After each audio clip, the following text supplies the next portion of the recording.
Estamos puestos por Jiménez López Zaira Paola, su servidor Martín Rodríguez José Daniel y Quintana Espinosa Luis Ángel.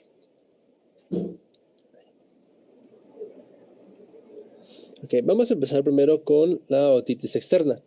Vamos a tener que esta va a ser un proceso inflamatorio generalmente infeccioso, aunque puede ser también causado por algunas otras cosas como la atopia.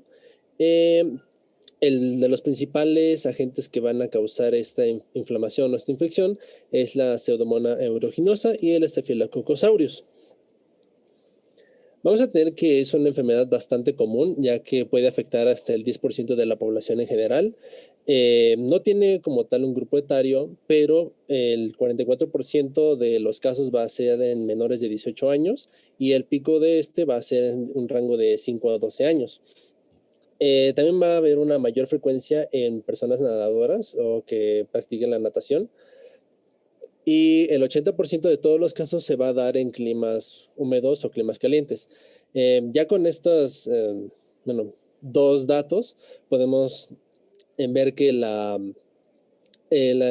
estación más frecuente en la que se va a dar esta enfermedad es en verano, ya que es cuando, antes los niños podían salir de vacaciones o las personas se iban a nadar, por ejemplo.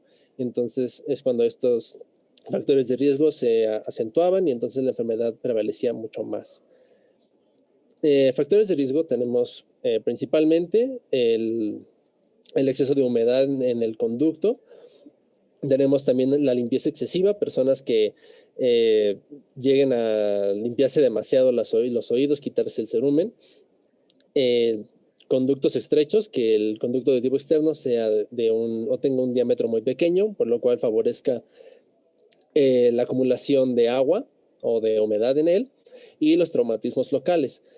Como había mencionado rápido en la limpieza excesiva, hay personas que no utilizan nada más los cotonetes, o sea, que pueden llegar a meterse hasta pasadores o cualquier cosita que quepa y puedan quitarles el cerumen.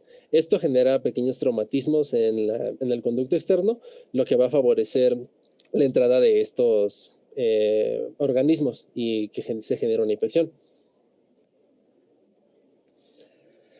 Bueno, tenemos primero que para que se genere una infección en el conducto de tipo externo, va a tener que estar expuesto a calor y hacia humedad. No va a tener que haber una ausencia de cerumen y por lo tanto un pH alcalino. El cerumen genera una capa como oleosa y un pH ácido en la zona del conducto auditivo, por lo cual esto protege de la colonización del estafilococo y de la pseudomonas. Entonces, si se pierde el cerumen y hay una acumulación de humedad y calor, el pH va a volverse alcalino. Esto genera un edema en la piel del conducto auditivo y esto va a generar una oclusión de la unidad pilosebácea. Estas dos van a generar una inflamación que va a promover el sobrecrecimiento bacteriano. Y ya una vez que haya sobrecrecimiento, pues se va a generar como tal la infección y de ahí la inflamación más acentuada y de ahí vamos a tener todos los síntomas. De los signos y síntomas vamos a tener principalmente o el más comúnmente es el dolor, ya que es muy acentuado, llega a ser bastante molesto.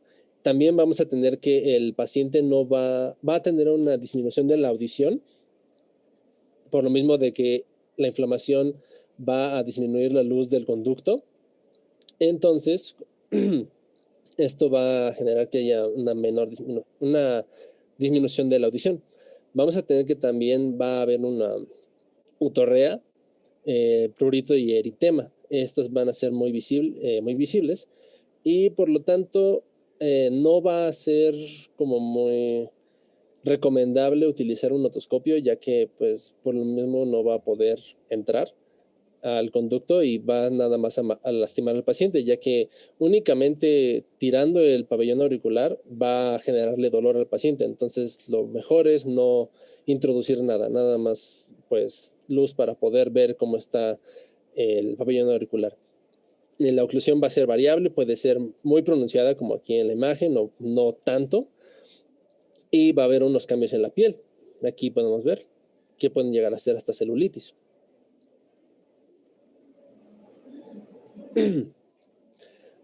Va a haber unas variaciones. Vamos a hablar de una específicamente, que es la micótica más adelante. Pero está también la eczematosa. La eczematosa está más relacionada con la atopia del paciente. Puede presentarse en personas que tengan afecciones de la piel como la dermatitis atópica y va a estar más caracterizada no tanto por la inflamación de la zona, sino por una presencia como de escamación y de lesiones, así como se ve aquí como, es que no sé cómo describirlo, perdonen. Pequeñas placas como si fuera tipo de resequedad o como si la piel estuviera cuarteada. Estas lesiones no van a ser dolorosas, no van a producirle ningún dolor, nada más va a generarles bastante prurito. Este tipo de otitis se puede tratar principalmente con corticoides tópicos o inclusivemente se puede tratar con antihistamínicos orales. Ya que es frecuente en personas con atopia, pues va a presentarse en épocas en las que la misma atopia o sus alergias se presenten. Otro, y es el más peligroso, que es la otitis externa maligna. Este es generado también por una pseudomonas aeruginosa. Es una infección más generalizada, llega hasta el pabellón auricular, puede inclusive afectar a los nervios craneales y por lo tanto el paciente puede presentar una parálisis facial. Aquí están los nervios craneales que son más comúnmente afectados. Va a estar caracterizado por un dolor muy intenso, puede estar asociado a cefaleas del temporal o inclusive del occipital. Va a tener va a presentarse seborrea también, otorrea, perdón, y va a presentar unas granulaciones. Aquí se ven en esta parte, no sé si puedan ver mi mouse, pero en esta parte se ven un pequeño. Sí, se ven. Ok, gracias. Se pueden ver unas como granulaciones. Puede llegar a ser fatal en dado caso de que no se atienda y la enfermedad se extienda. Nada más se me había olvidado mencionarles. En la otitis externa infecciosa no va a estar presente la fiebre. Eso únicamente va a ser hasta que eso significa que la enfermedad o la infección ya se expandió hacia oído medio o inclusive oído interno o inclusive de nuevo más partes.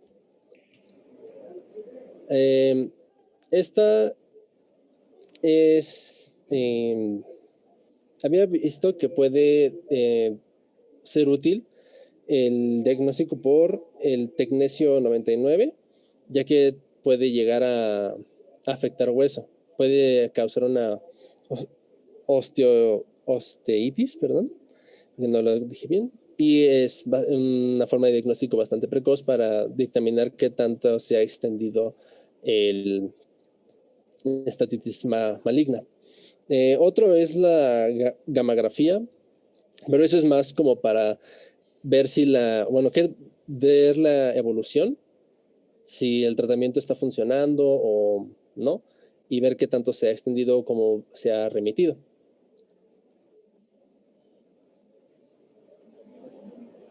Bueno, ahora el diagnóstico de la otitis externa.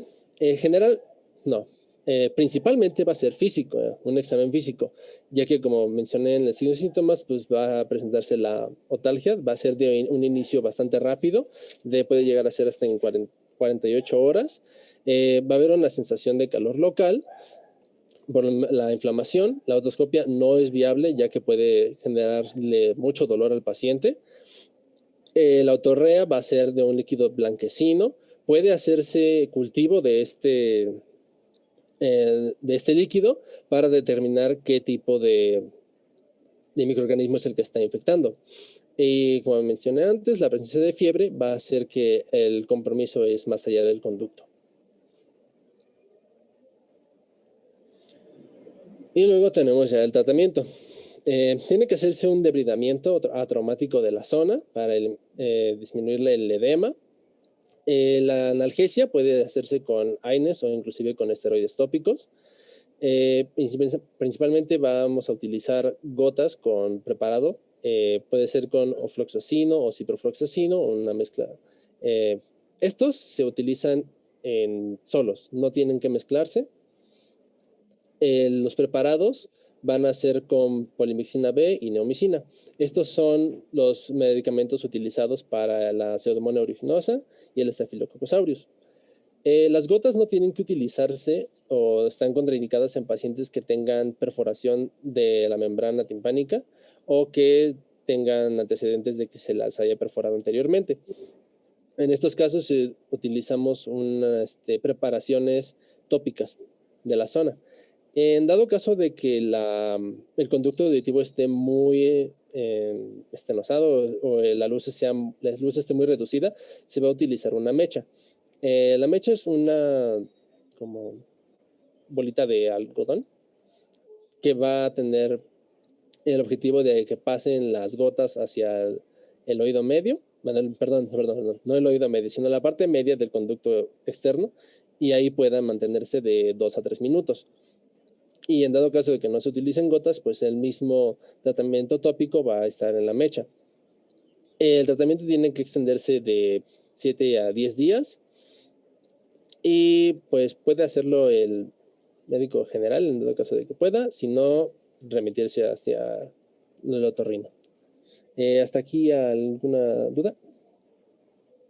¿Comentario? ¿Queja? ¿El medicamento se pone entonces en la mecha o...? La mecha se utiliza cuando está muy estenosada la luz. Digamos, el oído se ve así y entonces las gotas no pasan o se quedan aquí.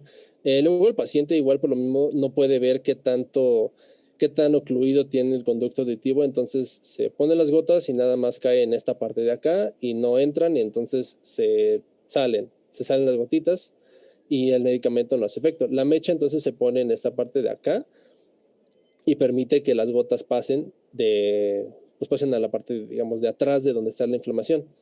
Y en dado caso de que las gotas estén contraindicadas por lo mismo de que el paciente tenga la membrana timpánica perforada, la mecha va a tener el tratamiento tópico. No sé si respondí tu duda. Sí, muchas gracias. Ok. ¿Algo más? Así es, este padecimiento es muy común después de las vacaciones, es el oído del nadador. Se da por humedad dentro del conducto, casi siempre hay algún taponcito de cerilla que estaba atorando y quedó el agüita dentro, y eso hizo que se empezara a infectar. Aquí el bicho que más importancia le vamos a dar es a la Pseudomonas, ¿sí? Sobre todo por el uso de los antibióticos. Entonces es mucho más fácil que aunque tengo un aureus, pero si yo le doy polimixina B, a lo mejor no va a matar la Pseudomonas, entonces mejor le voy a dar un ciprofloxacino. Y así es, nada más en gotas. A veces es muy severa la infección, así como decía que tratamos de hacer la otoscopía y está totalmente cerrado.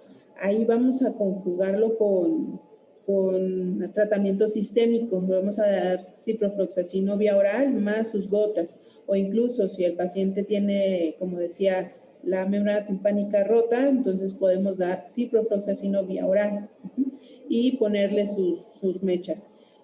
Como el conducto está tan cerrado, si nosotros dejamos gotas, nunca van a entrar. Entonces, por eso se deja la mecha. La mecha es así como la mecha del cañón, ¿no? Pues no echamos el fuego hasta dentro del cañón porque nos explota todo. Entonces, dejamos una mechita afuera, se prende y ya explota, ¿no? En igual, se deja la mecha, se ponen las gotas sobre la mecha y el algodoncito lo va absorbiendo. Esto me sirve para que entre el medicamento hasta el fondo del conducto y empiece a abrir. Hay que dejarle su analgésico potente. Bueno, no potente, puede ser un AINE, pero sí dejárselo con horario cada 8 horas, cada 6 horas incluso, o dejar un analgésico puro como el ketorolaco, porque sí es una patología muy dolorosa. Importantísimo el tratamiento. Aparte de dejarle el tratamiento antibiótico, si todo empezó por humedad, hay que dejar cuidados de oído seco. No puede entrar nada de agua al oído. Normalmente se le deja tratamiento una semana, más otra semana que continúe con los cuidados de oído seco y lo vemos a la segunda o tercera semana. Aquí es importante también que todos sus pacientes les den un seguimiento.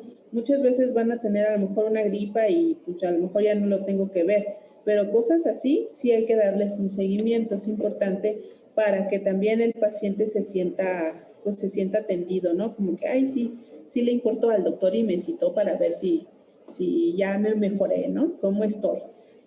Puede ser de dos, pueden ser eso, o puede ser el paciente que diga, ay, sí me citó porque me va a cobrar otra vez.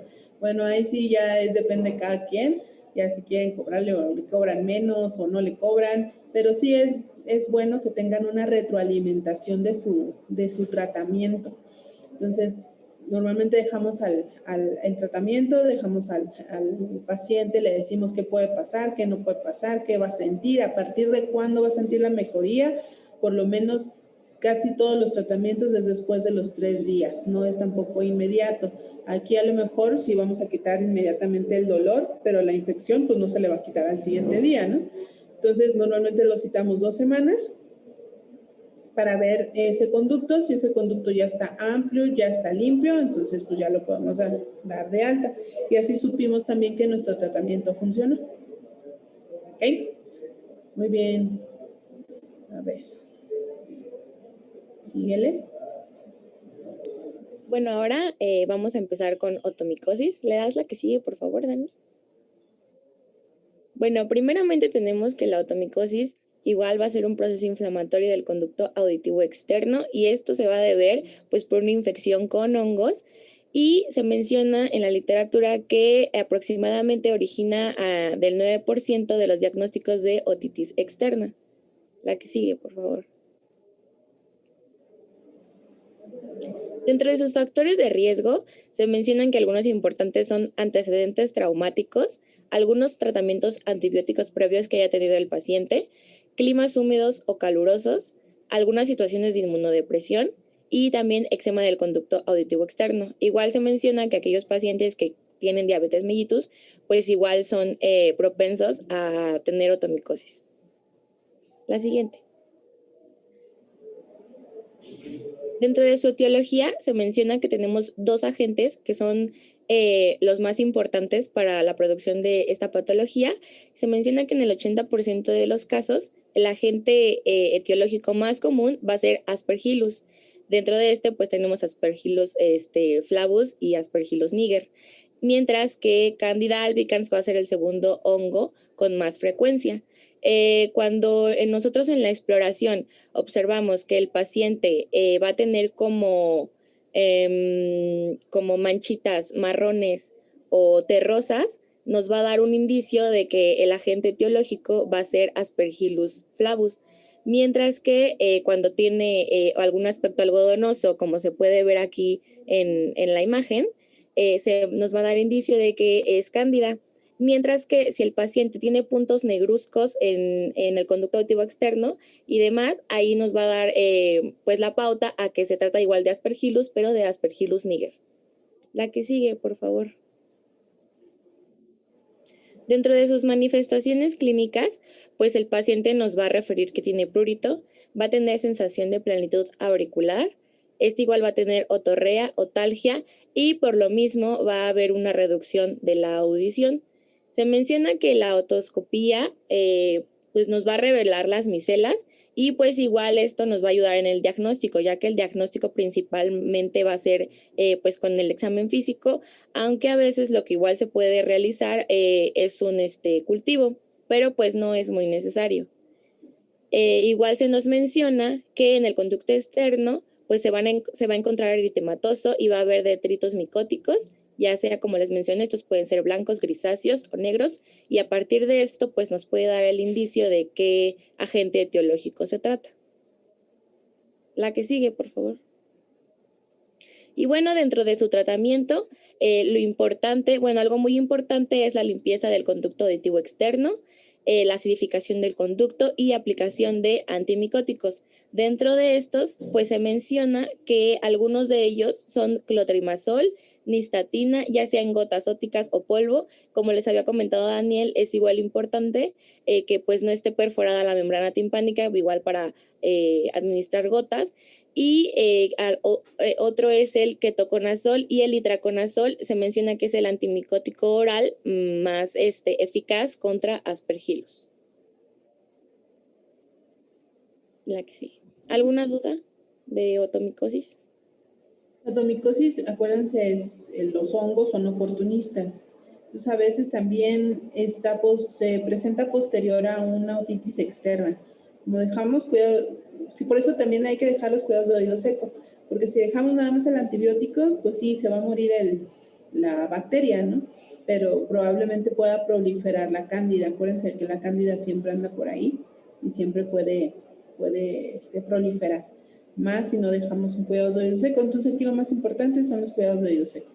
También hay pacientes con otomicosis, esa es a la otoscopía no le va a doler, sí, le va a dar comezón, así como dijeron, pero le van a dar esa plenitud y van a sentir como chasquidos, así como que estuviera mojado su oído. Entonces eso a la otoscopía vamos a ver como si fuera papel mojado se ve. Entonces eso es muy característico de una cándida. Y también hay que preguntarle al paciente si es diabético, si tiene algún inmunocompromiso, porque muchas veces es como debutan. Empiezan con una otitis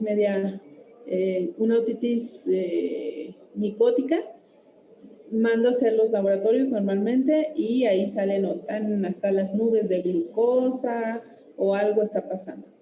Entonces esto sí hay que evaluarlo siempre. Y sus cuidados de oído seco. Tratamiento, se hace la debridación cuando se hace la consulta de diagnóstico y se dejan gotas óticas. En México para hongos no existen, pero existe la nistatina que la usan en gotas para vía oral para los bebés con cándida oral, lo que decían antes las abuelas como el algodoncillo, ¿no? Entonces esas gotas se pueden poner en el oído si es que la membrana no está perforada. Entonces se ponen en el oído, se pueden poner 3 gotitas cada 8 horas por unos 5 días o tomar itraconazol vía oral, también depende de la severidad de la infección. Los cuidados de oído seco estricto para que no siga creciendo ese honguito, y en ocasiones se pone ácido bórico. El ácido bórico es un polvo que es un secante. Entonces, cuando está muy húmedo ese oído, podemos poner ácido bórico, es como si fuera talco, y ya lo ponemos en el oído. Y también podemos poner lavados con vinagre blanco. Ahí lo que van a hacer es cambiar ese pH y va a salir todas las natas del honguito. Es común que veamos en el conducto una de dos, o vemos ese aspecto de papel mojado que es la cándida, o vemos las hifas, así como cuando la fruta se está echando a perder, que salen así como pelitos, así le vemos en el conducto. Entonces eso hay que sacarlo, hay que debridarlo. Y normalmente lo hacemos en la cita de la consulta, del diagnóstico. Igual, lo citamos a las 2 semanas y vemos cómo está. Si todavía hay costras, hay que retirarlas. Normalmente quedan costras como si fueran polvillo. Eso hay que quitarlo porque si se empieza, se reactiva el hongo y empieza otra vez la infección. Eso es muy importante decirle al paciente que tiene que ir en 2 semanas para terminar de limpiar su conducto. ¿Okay? Síguele. Bueno, ahora vamos a pasar a lo que es la queratitis obturans. Y bueno, como definición tenemos que pues es una gran acumulación de placa de descamación de queratina en lo que es el conducto auditivo externo. Em, bueno, esta patología está muy asociada a lo que vamos a ver la siguiente clase, que es el colesteatoma. De hecho, ya más adelante bueno, ya en la parte del diagnóstico habrá que hacer diferencia entre lo que es el colesteatoma y la keratitis obturans.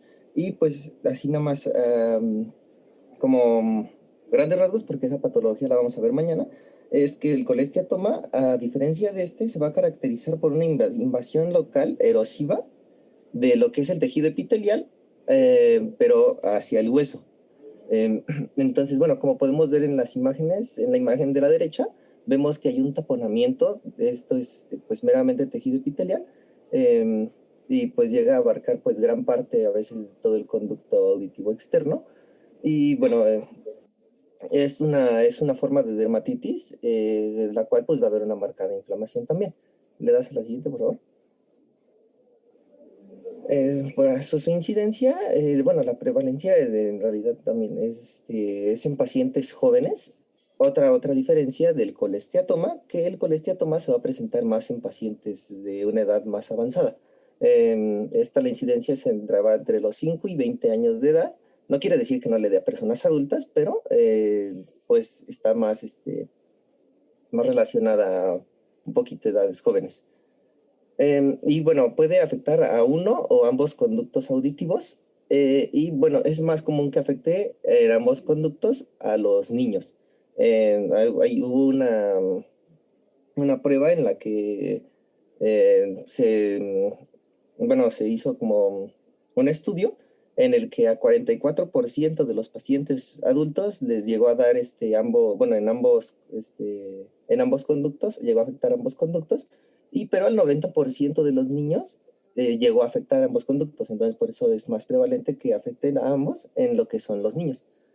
También bueno, se atribuye un poco, porque ahorita como vamos a ver más adelante, la etiología no es del todo, no está del todo definida. Hay muchas como teorías, hipótesis, pero no está del todo definida. Y bueno, se dice que de lo que se ha observado, bueno, algo que se ha observado es que se atribuye un poco a pacientes que han tenido antecedentes de bronquiectasias o sinusitis. Y esto es más que nada por una estimulación refleja de lo que es el sistema nervioso simpático autónomo de las glándulas productoras bueno, las glándulas serosas. Entonces, bueno, ya eso lo voy a explicar un poquito más adelante en cómo funciona o cómo se forma este tapón de tejido epitelial. Pues que al final de cuentas es toda la queratina. ¿Le das la siguiente, por favor?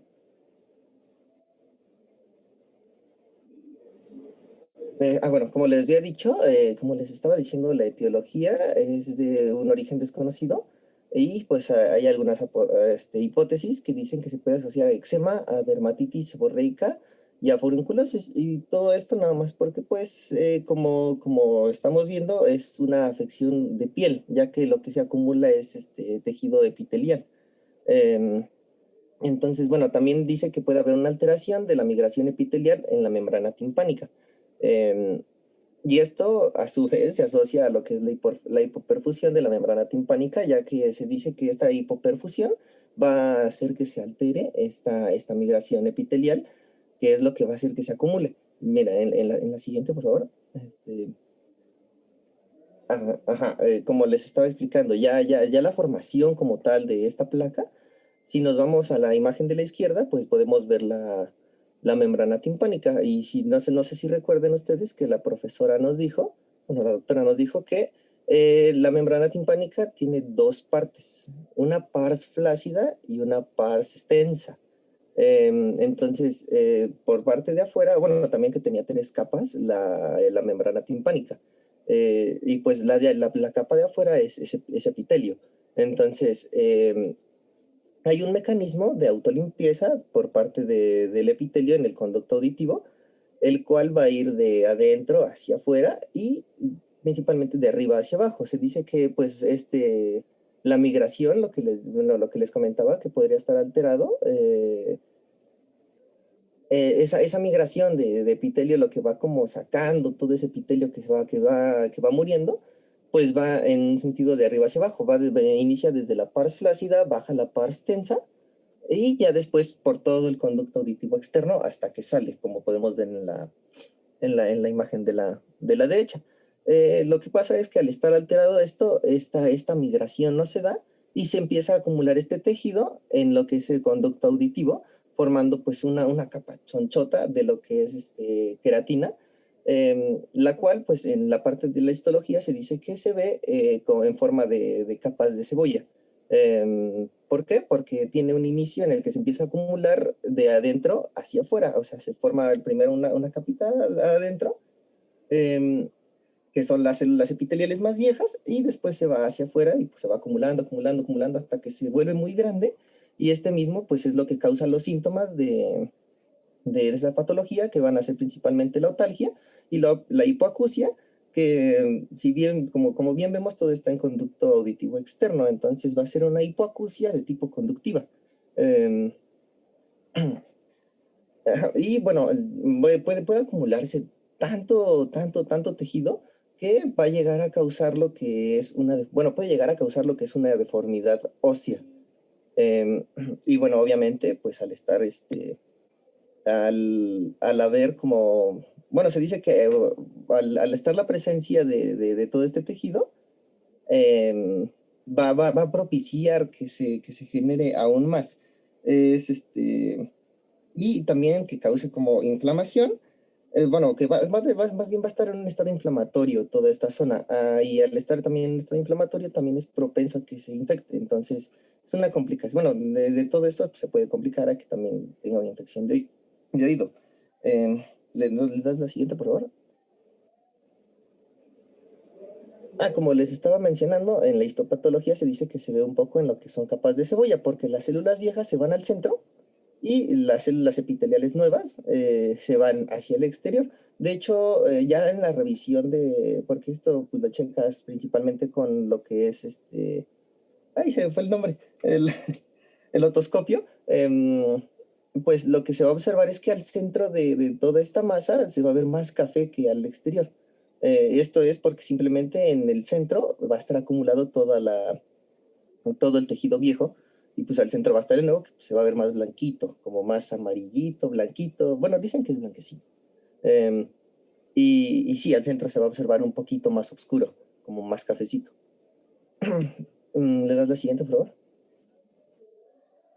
Y bueno, para el diagnóstico es principalmente clínico, en el cual, pues, como les dije, va a haber una disminución de la audición, una hipoacusia de tipo conductiva, porque pues va a haber un tapón ahí de todo este tejido. El dolor severo, bueno, que es la otalgia, por lo que ya les expliqué, al estar esto muy engrosado, pues va a presionar las paredes del conducto auditivo y, como les mencioné, llegando a veces hasta a deformar un poco lo que es el hueso, formando como deformaciones, pero nunca erosionando, porque si erosiona ya es colesteatoma. Entonces, es como la diferencia que hay que hacer. Bueno, vamos a observar nosotros igual cuando observemos con el otoscopio, que pues el conducto auditivo externo va a estar más amplio porque pues, le está ensanchando, ¿no? La hiperemia por la irritación local de toda esta acumulación, y se dice que la membrana timpánica va a estar intacta, o sea, nunca vamos a observar una membrana timpánica rota. Pero obviamente al estar como la zona de epitelio de la membrana timpánica pues llena de más epitelio, va a estar engrosada. Entonces es algo que pues tenemos que observar nosotros a la hora de realizar nuestra exploración. Y bueno, otra parte que se puede utilizar es la TAC. ¿Le das la siguiente? En la que pues principalmente vamos a observar una densidad de tejidos blandos en lo que es la zona de la membrana timpánica hacia afuera.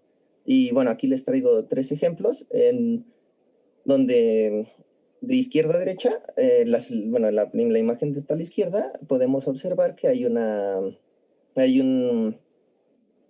justamente una densidad de tejidos blandos que va desde lo que es la membrana timpánica hacia afuera.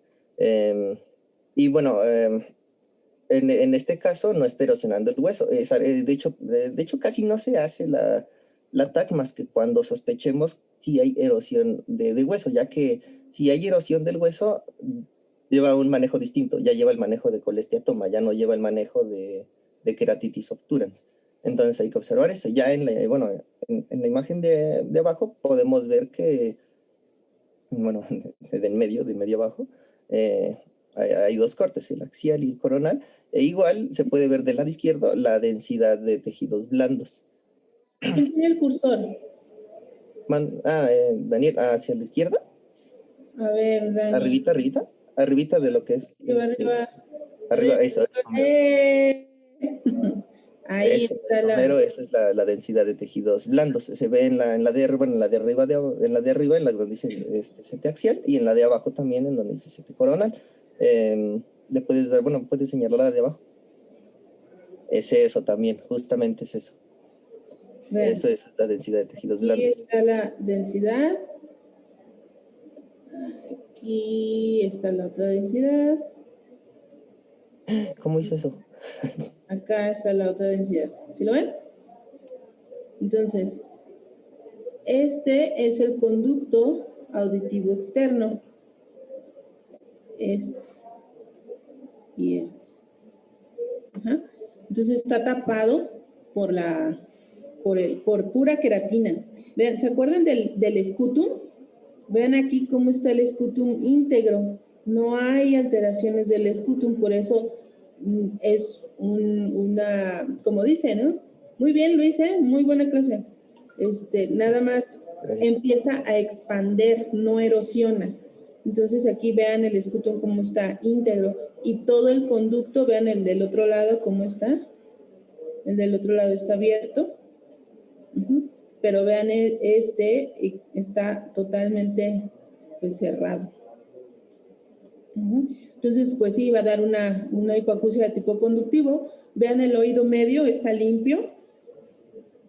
En el oído medio no hay ninguna alteración. Vean ahí, el oído medio está ventilado, está neumatizado, no hay ningún problema. El punto es el conducto. Y así como muy bien dijo, ahí hay una alteración en la limpieza del conducto. Acuérdense que la limpieza pues tiene que ir saliendo toda esa cerilla y aquí pues no sale y entonces queda un poco y después más y después más y más y más y más y más hasta que se hace así como una cebolla. Ok. Aquí, por ejemplo, bueno, síguele. Ya la imagen de la derecha igual se observa, pero ahí está encerrado con el círculo donde se observa justamente la densidad de tejidos blandos, que pues al final de cuentas es el epitelio acumulado. Entonces, así es como se ve, pero este recurso de lo que es la tomografía se utiliza, como les decía, más que nada para ver si hay erosión de hueso, para ver si no es colesteatoma. Lo principal y lo que nos debe de orientar a una queratitis obturans es la parte de la otoscopía, de la exploración física. Entonces, no sé si quiere agregar más aquí en las tomografías porque ya no traigo más. No, muy bien. Entonces, ¿le das a la siguiente, por favor, Dani? Bueno, ya nomás para el tratamiento, pues, ¿qué hay que hacer? Remover esa capa de descamación de queratina, o sea, una debilidación, la cual, pues, se va a realizar en una sesión, pero nosotros le vamos a pedir al paciente que siga acudiendo de entre 1 a 3 meses, dependiendo el grado de severidad que haya tenido el cúmulo del epitelio. Entonces, esto es para pues prevenir que se siga formando más y más y más y más, porque como les dije, la etiología es algo incierta, entonces no es como que digamos, ay, retire esta acción o deje de hacer esto para que no se le siga creciendo. Es una mera alteración de la limpieza, de la autolimpieza del oído. Entonces, por así decirlo, no vamos a nosotros poder impedir que se le siga formando este tapón. Entonces, ¿qué le pedimos? Que pues cada cierto tiempo vaya y se realice el lavado. Y otro de las recomendaciones es que utilice gotas de glicerina óticas. Esto, pues, entre más o menos tres veces por semana para ayudar a que se degrade este tejido epitelial que hay. Entonces, nosotros con esto prevenimos la formación. Entonces, no sé si a lo mejor si ya le recomendamos el uso de estas gotas de glicerina óticas, que son las el frasquito de la izquierda, pues a lo mejor podemos nosotros citarlo con menor frecuencia que se haga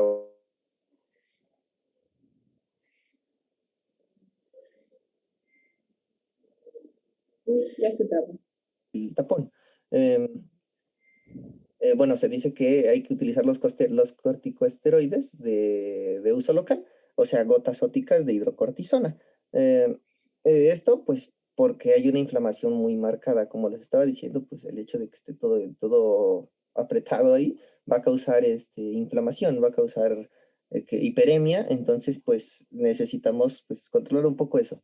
En dado caso de que haya infección, podemos utilizar gotas con antibióticos.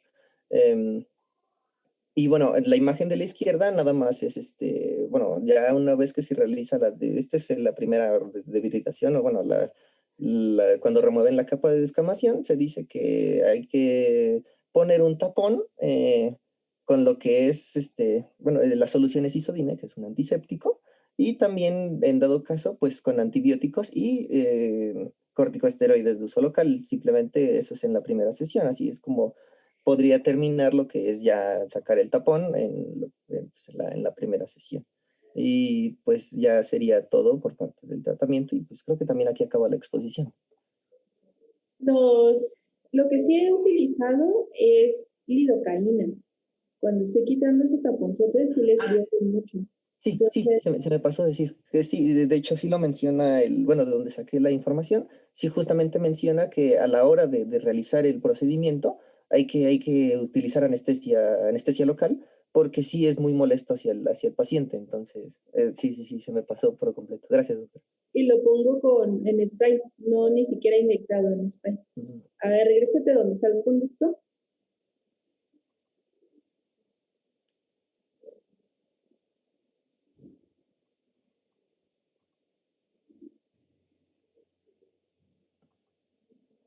La otra.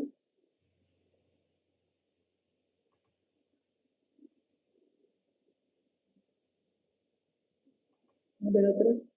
¿Ahí empezaba? Sí, ahí empezaba. Bueno, entonces, ahí donde estaba el conducto. A ver, que sí. Ahí, entonces ahí queda. Ok. Entonces dijimos que eso lo que empieza a hacer es que se empieza a remodelar. Empieza a ser así como hacer un poco más ancho. De aquí no se erosiona, pero se remodela, porque todo esto está lleno pues de queratina, ¿no? Nosotros a la otoscopía alcanzamos a ver nada más este conducto de aquí. Entonces, para sacar todo este taponzote, pues sí tenemos que a veces que fragmentarlo. Por eso sí es importante ponerle ahí un poquito de anestesia para poderlo sacar. Esta clase es importante porque se confunde mucho con una autocerosis, con un tapón de cerilla. El tapón de cerilla, acuérdense que se forma en esta parte de aquí, en la parte externa, en el tercio externo, que es donde están las glándulas ceruminosas. Y entonces también hay personas que no funciona su sistema de limpieza, no migra, y entonces la cerilla se queda ahí.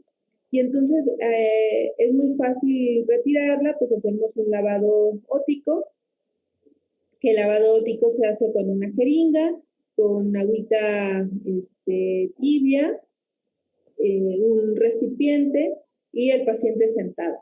Lo sentamos, ponemos un recipiente muy parecido a estos. Por ejemplo, tiene aquí hasta la hendidura para la oreja y se pone así en la oreja para que ahí caiga el agua. O si no, con un riñón, nada más un riñoncito aquí para que ahí caiga el agua. Vamos a tener una jeringa, por ejemplo, aquí yo tengo esta jeringota.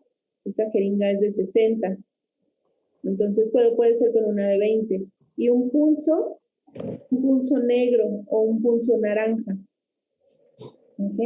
Para que y esta se va a recortar que mida menos de 3 centímetros. Acuérdense que la distancia desde la entrada hasta la membrana es de 2.5 a 3 centímetros. Entonces, no puede medir más de 3 centímetros para que no vaya yo a lesionar la membrana timpánica.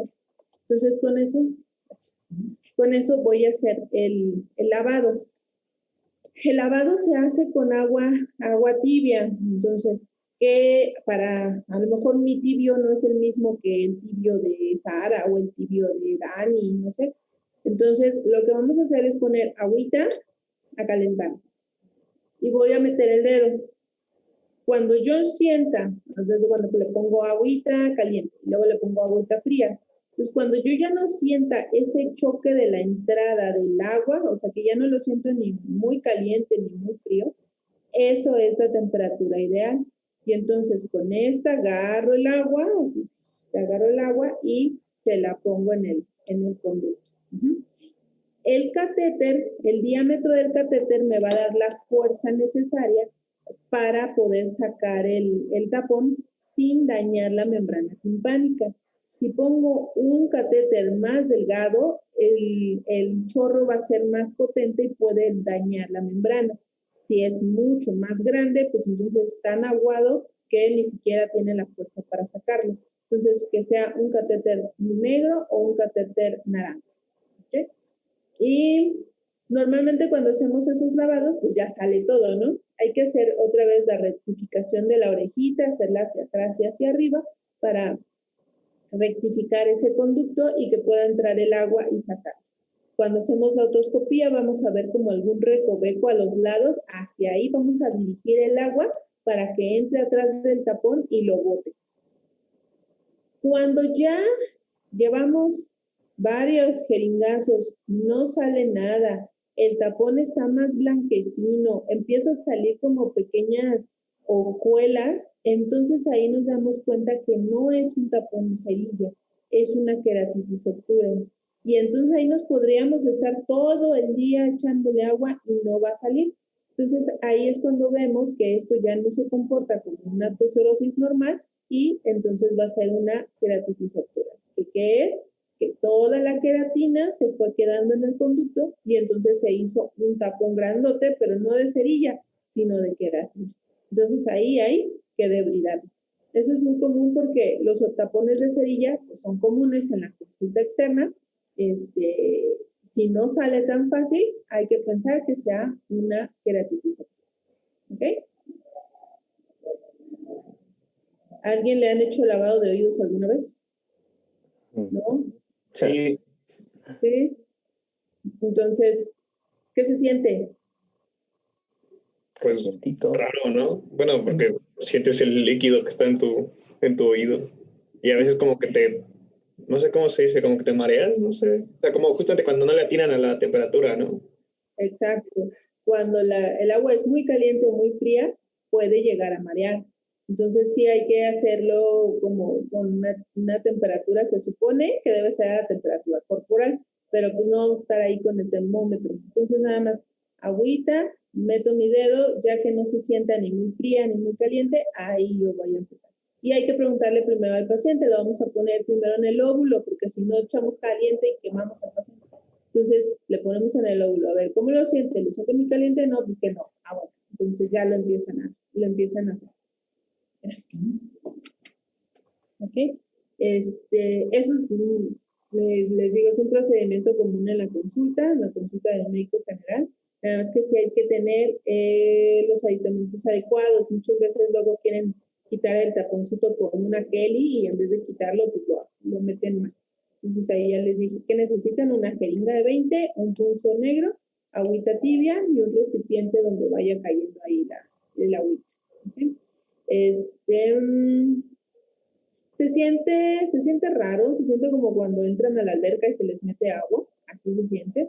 No te debe de doler, ningún lavado óptico duele, no debe de molestar. Y si te está mareando su paciente, algo está pasando con la temperatura del agua. ¿Okay? Para hacer la otoscopía, ya saben, hay que hacer la orejita hacia atrás y hacia arriba para rectificarlo. Incluso la oreja, si ustedes la mueven, también va a captar los sonidos diferentes. Entre más lo hagan hacia atrás y más lo hagan hacia enfrente, también captan los sonidos diferentes. Entonces van a hacer una práctica ahí en su casa. Entonces alguien debe de vivir con ustedes en su casa. Su mamá, su papá, sus hermanos, sus primos, su amigo, quien sea, revísenle los oídos. Entonces, si no tengo otoscopio, si tengo otoscopio, pues ya la armé, ¿no? Pues es muy fácil. Acuérdense, no metan más allá del conducto cartilaginoso, ¿ok? No más allá del cartilaginoso, porque si no va a doler. Entonces van a rectificar la oreja, la van a hacer hacia atrás y hacia arriba y van a ver la membrana timpánica. ¿Cómo van a agarrar el otoscopio?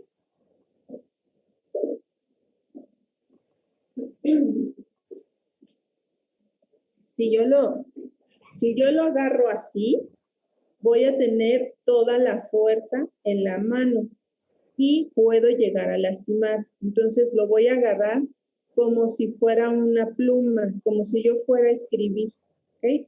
Ese se supone que es nuestro tacto más fino, así como agarran su lápiz. Entonces, como hagan de cuenta que van a escribir con el otoscopio, lo van a agarrar así, y ese tacto es mucho más fino que si yo lo agarro así. Hagan de cuenta que van a escribir su nombre con el crayón así, pues les va a salir medio feo, ¿no? En cambio, si lo agarran así como el lápiz, le va a salir mucho más bonito, ¿ok? Entonces, este tacto es un tacto más fino, movimientos más finos, y con eso lo van a hacer. Van a tener el conducto y van a recargarlo, si lo van a recargar en el trago, para que ustedes puedan asomarse. No es necesario meter todo el otoscopio. Con la pura punta quitando el trago, con eso ya pueden ver. ¿Okay? Quien tiene otoscopio. Quien no tiene otoscopio, pues es que no tengo. Ya llevo 10 semestres en la carrera y no he comprado mi otoscopio. Pues entonces, con una lámpara, deben de tener una lámpara ahí en una lamparita desde el lápiz, y si no, pues se ponen el foco, ni modo. Igual, van a agarrar la orejita hacia atrás y hacia arriba, y con la otra mano van a quitar el trago y van a poner el foco atrás de ustedes o enfrente de ustedes para que alcancen a ver algo. ¿Ok? Entonces van a hacer esa práctica con los que vivan en su casa. ¿Quién tiene otoscopio? Yo. 1, 2, 3. Poquitos, bien poquitos. Bueno, entonces, si no, pues con el poquito, ¿ok? Y ya mañana me platican qué encontraron. A todos en su casa, los que vivan, entre más lo hagan, es mucho mejor, ¿ok? Si le ven cerillas, si le ven cómo se ve la membrana. Cuando ya encuentren la membrana, cuando localicen la membrana, localicen, acuérdense, la apófisis corta, eso es bien importante. Localizar la apófisis corta, y de ahí ya se van hacia el mango del martillo y después se van hacia el umbo.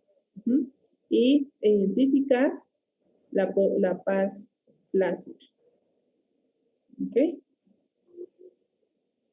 Entonces eso me lo platican mañana. No les diría que tomen fotos porque está medio difícil tomar fotos de hasta allá adentro, pero sí que lo hagan, que lo practiquen. ¿Ok? Sí. ¿Dudas o preguntas de la clase de hoy? ¿Los lavados ópticos, doctora, solo tienen que ser con agua? Sí, nada más agüita. No me han tocado casi, yo creo que me han tocado 1 o 2 veces, yo creo, en todo lo que llevo siendo residente y otorrino, que tuve que dejar al paciente con un algodoncito de agua oxigenada así, y que se quedara así para que se empezara a deshacer. Pero realmente de ahí en fuera creo que no, creo que ha sido 1 o 2 pacientes nada más. Y hay que estar haciendo la presión con el agua. ¿Cuándo se hacen los lavados ópticos? Solamente si hay tapones. Si no hay tapón, no se hacen. Los oídos no se tocan, la membrana es muy delgada, entonces es muy fácil de lesionarla. Entonces, a menos que tenga tapón de cerilla, se hace. No se hacen así como, por ejemplo, ay, es que vengo a mi lavado de cada 6 meses. No, ese sí no es como el dentista. Aquí solamente si tiene algo se toca el oído, si no, no se toca. ¿Okay? Prohibido hacer los conos estos que les prenden y no sé qué, porque les queman la piel. He tenido muchos pacientes quemados. O la computadora no estoy tan peleada. No, es que he tenido pacientes que se le van los balincitos al conducto, eso también me ha tocado. Pero sí, no se mete nada a los oídos, nada. Hay unas como pincitas, no, como unas cucharillas japonesas o chinas que están vendiendo también. No, la piel del conducto es muy delgada, es muy fácil rasgarla. Los cotonetes no se meten. Si yo meto cotonetes, puedo dejar el algodón ahí adentro y entonces ya no se le sale, o puedo meter el taponcito de cerilla. ¿Ok? Entonces no toquen sus oídos. ¿Cómo es el lavado normal de los oídos? Dijimos, se lavan con champú, se lavan con sus dedos sus oídos, se enjuagan los oídos y se secan. Nada más, sin meter nada dentro. ¿Ok? Muy bien, listo. Entonces, Doctora, igual tenemos una actividad para los compañeros, entonces sí hay tiempo todavía, ¿no? Sí podemos. Sí. Okay. A ver, bueno, Sara lleva un punto. A ver, tiene que conseguir las 3 estrellitas. A ver, vamos a ver. ¿Ya ven la pantalla? Creo que ya, ¿no? Ajá, el mismo link, solamente cambia el pin del juego.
A ver, esos verdaderos.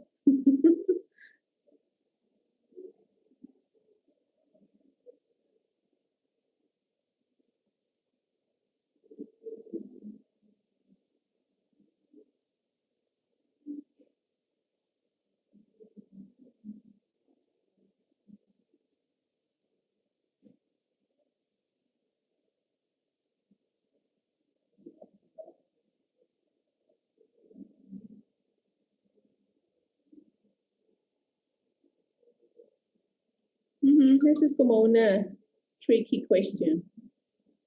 Porque igual si se rasparon y está mojado, también se puede hacer. Elizabeth.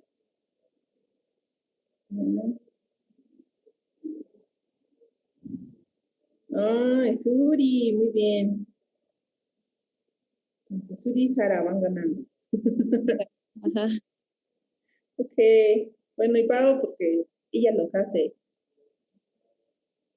Muy bien. Vamos llevando los marcadores entonces. Listo. Entonces, ¿alguna duda, pregunta?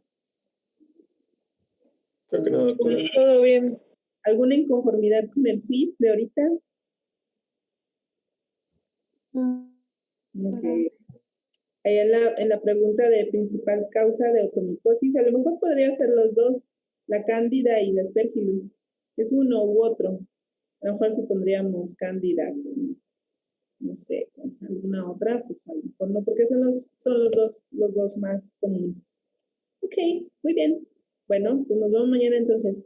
Cuídense. Hasta Bye. mañana. Gracias.